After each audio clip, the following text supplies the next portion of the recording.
اور اس کے بعد میری اولاد نہیں تھی تو میں نے ویسے ہی میں نے کہا چلیں بیٹھے ہیں، چلے بزرگ آدمی ہیں ان کی خدمت ہو جائے.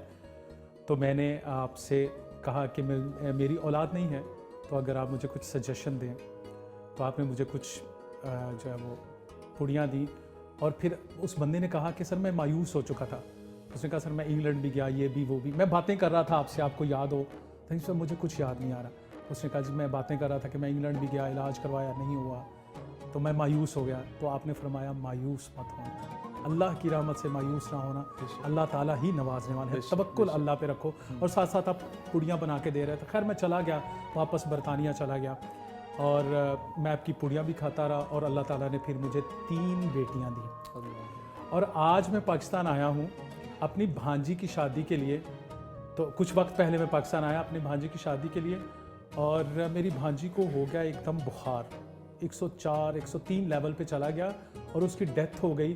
تو میری بیوی نے مجھے کہا کیوں نہ اس حکیم کے پاس چلیں، جو بچی کو ہم نے دینا تھا بھانجی کو وہ تو انتقال کر گئی تو واپس بھی جانا ہے، تو جو ہم نے منت مانگی ہوئی تھی وہ پیسے ہم نے دینے ہیں، تو کیوں نہ وہ اس حکیم صاحب کو جا کے دیں. کیونکہ ہم نے آپ کی بیٹی دیکھی تھی یہاں پہ ٹہل رہی تھی، اس وقت بہت چھوٹی تھی، وہ بڑی ہو گئی ہوگی تو اس کی شادی کی عمر ہو گئی ہوگی. تو ہم اس لیے آپ کے پاس آئے کہ آپ ہمیں مایوس مت کیجیے گا، ہم اس کے لیے جہیز کے سامان کا انتظام کرنا چاہتے ہیں. تو حکیم صاحب کہتے ہیں کہ میرے پاؤں کے نیچے سے زمین نکل گئی کہ اللہ پہ توکل کرنے والے کیسے مایوس ہو سکتے ہیں. کہاں سے کہاں تک اللہ تعالیٰ نے یہ بات پہنچا دی. اور یہ جب بھی میں واقعہ پڑھتا ہوں تو میرے اندر خود بھی ایک عجیب سی کیفیت جو ہے وہ بن جاتی ہے کہ اللہ تعالیٰ سے مایوسی کسی بھی صورت میں جائز نہیں ہے. بے شک اللہ تعالیٰ سے کبھی بھی مایوس نہیں ہونا چاہیے. اللہ پہ بھروسہ کر اللہ کافی ہے. اور عقبہ بن نافع، مفتی صاحب قبلہ اس بات کی تائید کریں گے، عقبہ بن نافع صحابی رسول ہیں اور بربری قبائل تھے، بڑے جنگجو سخت قبائل. اب وہ جا رہے ہیں اور جنگل میں پہنچے، آرام کرنا ہے اور شیروں کا ایک دستہ آ گیا، انہوں نے گھیر لیا. وہ اونچے ٹیلے پہ کھڑے ہو گیا ریچھ، اور اس صحابی رسول نے جو بات کہی وہ اللہ پہ توکل کی کلاس مثال ہے. بالکل. اب فرمایا ہو جنگل کے شیروں، تمہیں پتہ ہے ہم کون ہیں؟ ہم محمد مصطفیٰ کے صحابی ہیں اور جہاد کے لیے نکلے ہوئے ہیں بربری قبائل کے ساتھ، سو ہمارا راستہ چھوڑ دو. کہتے ہیں کہ شیروں نے اپنے بچوں کو لیا جنگل سے نکل گئے، ہاتھیوں نے اپنے بچوں کو لیا جنگل سے نکل گئے، بھیڑیوں نے اپنے بچوں کو لیا اور جنگل سے نکل گئے. تو بربری قبائل پہ روب طاری ہو گیا کہ یہ کیسی مخلوق آ گئی ہے کہ ان کے لیے جنگل کے درندے راستہ چھوڑ رہے ہیں. تو یہ اللہ پہ توکل تھا. بے شک.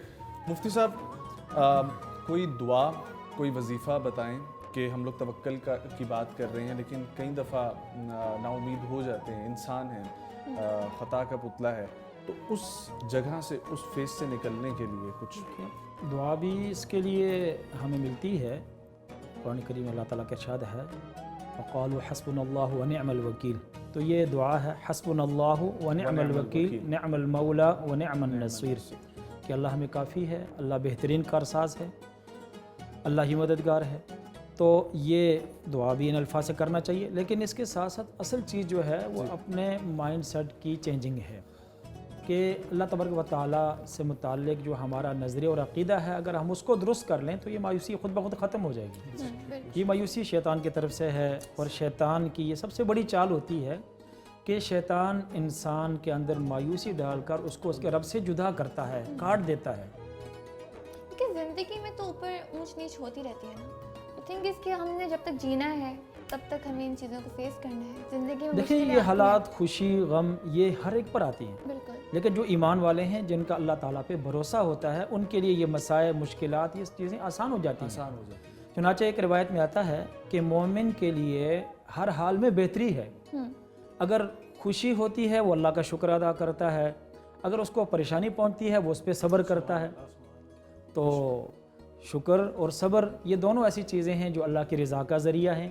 تو جو بھی مشکل آئے اس پہ مسلمان کا کام یہ ہے کہ وہ یہ سمجھے کہ میرے رب کی طرف سے ہے اور وہ اپنے رب کے فیصلے پر راضی ہو جائے گا، وہ قناعت اختیار کر لے گا تو اس سے اس کو چین اور سکون بھی حاصل ہو جائے گا. مجھے ایک واقعہ یاد ہے جی کہ ایک دفعہ کا ذکر ہے، ایک بادشاہ نے اپنی تمام عوام سے کہا کہ مجھے ایک ایسا سینٹینس یا ایسی چیز بتاؤ کہ جو میں خوشی میں سنوں تو میں غمگین ہو جاؤں اور جب میں غم میں سنوں تو میں خوش ہو جاؤں.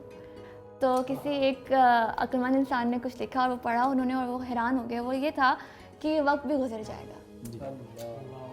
کہ اگر آپ خوشی میں ہو تو آپ یہ یاد رکھو کہ یار یہ وقت بھی گزر جائے دنیا گا، عارضی ہے، دنیا کی خوشی بھی اور غم عارضی میں ہے، ہو تب بھی یاد رکھو کہ یہ دنیا وقت کا بھی غم گزر بھی جائے عارضی گا، ہے۔ اور کچھ عرصے کے بعد تو وہ میموری بن جاتی ہے، یقین ہی نہیں آتا کہ کچھ ایسا ہوا بھی تھا۔ تو اللہ پر یقین رکھ کے مشکلوں کو وہی آسان کرنے والا ہے، بے شک بے شک، راستے چننے چاہیے۔ مشکلیں حل ہو جاتی ہیں، راستہ جیسا بھی ہو ٹھیک ہے، توکل اللہ ہو۔ کلام کی درخواست ہے آپ سے۔ اچھا جی اور میرا ساتھ کون دے رہا ہے؟ میں ضرور دوں گا، آپ بسم اللہ کریں کیونکہ وقت بھی ہمارے پاس کم ہے۔ ایک بڑا چھوٹا سا جی جی مختلف کلام ہے،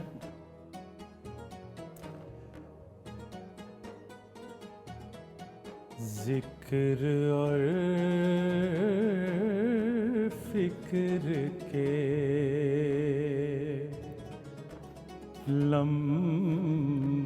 لمحات سے خوشبو آئے، آپ کی بات پہ ہر بات سے خوشبو آئے، آپ کی بات پہ معجزہ ہے یا کرشمہ یا کرامت ہے کوئی، میں نے قرآن چھوا ہاتھ سے خوشبو واہ واہ واہ واہ، کیا آئے، آپ کی بات سے ہر بات سے خوشبو آئے، آپ کی بات سے۔ بہت ہی خوبصورت کلام، سلامت رہیں، خوش رہیں۔ مفتی صاحب ایک سوال، پھر ہمارا کلوزنگ کا وقت بھی بالکل قریب آ جائے گا۔ سورۃ توبہ کی آیت نمبر 61 میں اللہ فرماتا ہے کہ اللہ پر بھروسہ رکھو اور توکل کرو، بے شک وہ سب کچھ جاننے والا اور سننے والا ہے۔ جب یہ توکل کا اللہ نے کہہ دیا ہے، اس کے باوجود ہمارے گھرانوں میں آپ نے یہ چیز دیکھی ہوگی کہ ہم لوگ کچھ ایسے معاملات کرتے ہیں کہ کالا دھاگا کر لیا، گاڑی کے نیچے کالے کپڑا لگا لیا، گھر میں اپنے ہنڈیاں الٹی کر کے رکھ دی کہ اس سے مشکلات جو ہیں وہ ہمارے گھر میں نہیں آئیں گی، ٹھیک ہے۔ اور کچھ ایسے عالم حضرات جو ہیں جو اولیاء اللہ سے بھی جو ہے ہمیں اس معاملات میں پھر دور کر دیتے ہیں کہ ان کے پاس جا کے ان سے مشورے لینا، تو یہ کچھ ہمارے ناظرین کو ذرا سمجھائیں۔ اس حوالہ سے مجھے ایک حدیث پاک یاد آ رہی ہے۔ ایک حدیث میں حضور اقدس صلی اللہ علیہ وسلم نے فرمایا ہے کہ 70,000 لوگ بغیر حساب و کتاب کے جنت میں داخل ہوں گے، اور فرمایا یہ وہ لوگ ہوں گے کہ جو ٹوٹکے ووٹکے نہیں کریں گے اور اپنے رب پہ بھروسہ کریں گے، توکل کریں گے۔ تو یہ ٹوٹکے ووٹکے کرنا اور ایسی چیزیں جو بالخصوص زمانہ جاہلیت میں رائج تھی، بس آپ نے مفتی صاحب یہ بات کہہ دی، کر دی، بہت خوبصورت بات۔ میرا خیال ہے کہ جس طریقے سے میں نے بھی قرآن کی آیت کا حوالہ دیا، آپ نے حدیث کا حوالہ دیا، تو لوگوں کو اس پہ خود سوچنا چاہیے کہ صرف اور صرف واحد اللہ کی ذات ہے، دیکھیں لا شریک لہ۔ خوشی ہے، غم ہے، آسانی ہے، مشکل ہے، یہ سب اللہ تعالیٰ کی طرف سے آتی ہے۔ واللہ یقبض و یبسط، اللہ ہی تنگی لاتا ہے، اللہ ہی وسعت لاتا ہے، کشادگی لاتا ہے۔ تو جب ہماری نظر اللہ سے اٹھ جاتی ہے، مخلوق کی طرف چلی جاتی ہے، تو پھر مخلوق کے دروں پہ بھی جاتے ہیں، در بدر ہو جاتے ہیں۔ اللہ سے جب ناطہ ہمارا ٹوٹتا ہے تو پھر یہی حال ہوتا ہے، اور پھر جہاں ہم چاہتے ہیں ہمیں شفا ملے گی وہاں شفا نہیں ملتی۔ جب اللہ سے انسان کی نظر اٹھ جاتی ہے تو پھر وہ بیچارہ ٹھوکریں ہی کھاتا ہے. تو اصل یہ ہے کہ انسان کا یقین درست ہونا چاہیے, اس کا ایمان درست ہونا چاہیے کہ جو کچھ ہو رہا ہے اللہ تبارک و تعالیٰ کی طرف سے ہو رہا ہے, اور کسی چیز میں اپنی ذات میں کوئی تاثیر نہیں ہے. یہ جو آپ نے چیزیں, ہنڈیاں, دیگر یہ چیزیں جو لوگ کر رہے ہیں اور اس طرح کے لوگوں کے پیچھے جا رہے ہیں, آپ ذرا سوچیں جن سے وہ اپنی مشکلات حل کروانا چاہ رہے ہیں ان بیچاروں کی اپنی کیفیت دیکھیں. اگر وہ مشکلات حل کرنے والے ہیں اور حالات ان کے ہاتھ میں اگر ہیں تو وہ اپنے حالات کیوں نہیں درست کر لیتے؟ بے شک خدا قادر ہے. سیدی صاحب نے فرمایا تھا یہاں پہ, کس سے مانگیں, کہاں جائیں, کس سے کہیں, اور دنیا میں حاجت روا کون ہے؟ سب کا داتا ہے تو, سب کو دیتا ہے تو, تیرے بندوں کا تیرے سوا کون ہے؟ اولیاء تیرے محتاج اے رب کل, جن کے دروں پہ ہم جھکتے ہیں جا کے, لیکن ان کا اپنا عالم یہ ہے کہ اولیاء تیرے محتاج اے رب کل, تیرے بندے ہیں سب انبیاء و رسول, ان کی عزت کا باعث ہے نسبت تیری, بے شک ان کی پہچان تیرے سوا کون ہے؟ اللہ اکبر. اور انبیاء, اولیاء, اہل بیت نبی, تابعین و صحابہ پہ جب آپ بنی, گر کے سجدے میں سب نے یہی عرض کی, تو نہیں ہے تو مشکل کشا کون ہے؟ اللہ اکبر.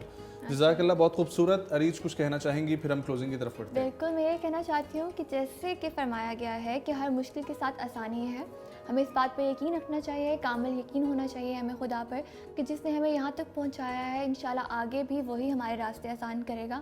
اور اگر کوئی مشکل آتی ہے تو ہمیں اس چیز پہ یقین ہونا چاہیے ہے کہ اگر ہم اس مشکل کو پار کریں گے تو یقیناً ہمارے لیے آگے بہتری ہوگی, ہمارے لیے آگے آسانی ہوگی.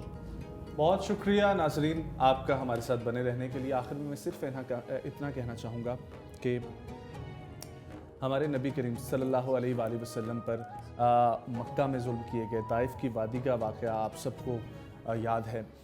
جب ہمارے نبی, جو سب کچھ اللہ نے فرمایا کہ نبی کہیں تو ہم ان پہاڑوں کو ملا دیں, تو اس موقع پر بھی نبی کریم صلی اللہ علیہ وآلہ وسلم نے توکل اللہ رکھا کہ ایک دن ضرور آئے گا جب یہ سب لوگ, یہ غافل لوگ جو ہیں یہ نکلیں گے اور ایک خدا کو مانیں گے, ایک خدا کی پابندی کریں گے. تو یہاں پر ہمیں یہی درس ملتا ہے کہ توکل اللہ تمام مشکلات کا حل ہے, چاہے رزق میں تنگی ہو, چاہے اولاد کا معاملہ ہو یا کوئی اور مسئلہ ہو. دوسرا روزہ آپ سب کو بہت بہت مبارک ہو. ملاقات ہوگی تیسرے روزے میں. آپ سب کو یہی کہنا چاہوں گا کہ تراویح پڑھیں, ٹھیک ہے, اللہ کو یاد کریں, قرآن پڑھیں, اور جتنا ہو سکے اس رمضان المبارک میں اپنے آپ میں بدلاؤ لانے کی کوشش کریں, تاکہ جب رمضان کریم چلا جائے اور عید گزر جائے اس کے بعد بھی پورا سال ہم لوگ ان برکتوں, رحمتوں اور نعمتوں کے ساتھ زندگی بسر کر سکیں. مجھے حافظ نجم الثاقب, ہماری اور لائف کی پوری ٹیم کو اور عریج محی الدین کو, ہمارے اس پینل کو دیجیے اجازت. آپ سب کو آپ کی افطاری بہت بہت مبارک ہو. السلام علیکم ورحمۃ اللہ.